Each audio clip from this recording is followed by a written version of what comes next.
Most toxic environments don't start with bad people. They start with small reactions that go unexamined.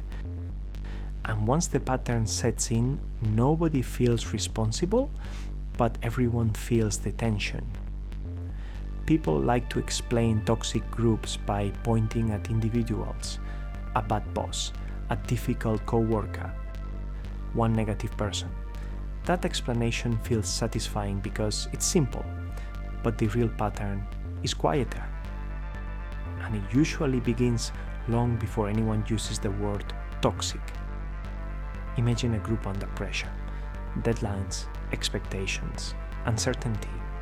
Nobody feels fully in control, but everyone still has to function. So people start reacting, not in obvious ways. In small behaviors, shorter patience, sharper tone, more correcting, less listening.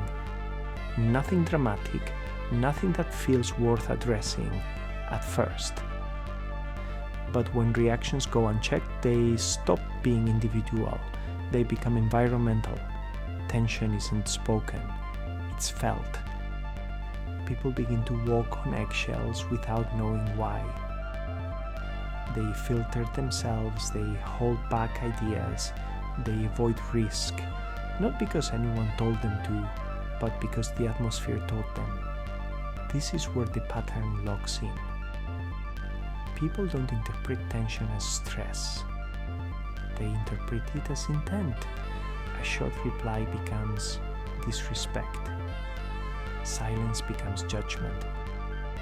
Feedback feels like attack, so people react to reactions. Now the group isn't just stressed, it's defensive. And defensiveness feels like hostility. As this continues, roles begin to form. Every toxic group has them. The controller, the critic, the quiet observer, the one who disengages. These roles don't come from personality, they come from adaptation.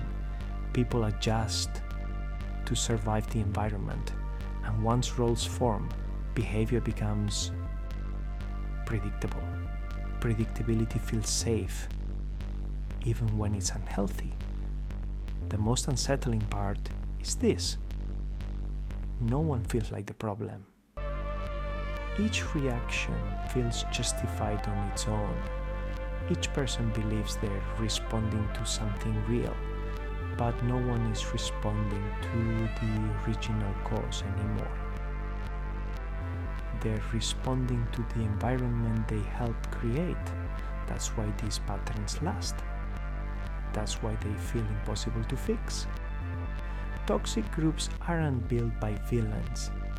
They're built by unexamined reactions, by stress that turns into behavior that turns into atmosphere that reshapes everyone inside it. Once you see this pattern, blame stops being useful. Observation becomes more powerful, and sometimes that's enough to change the direction.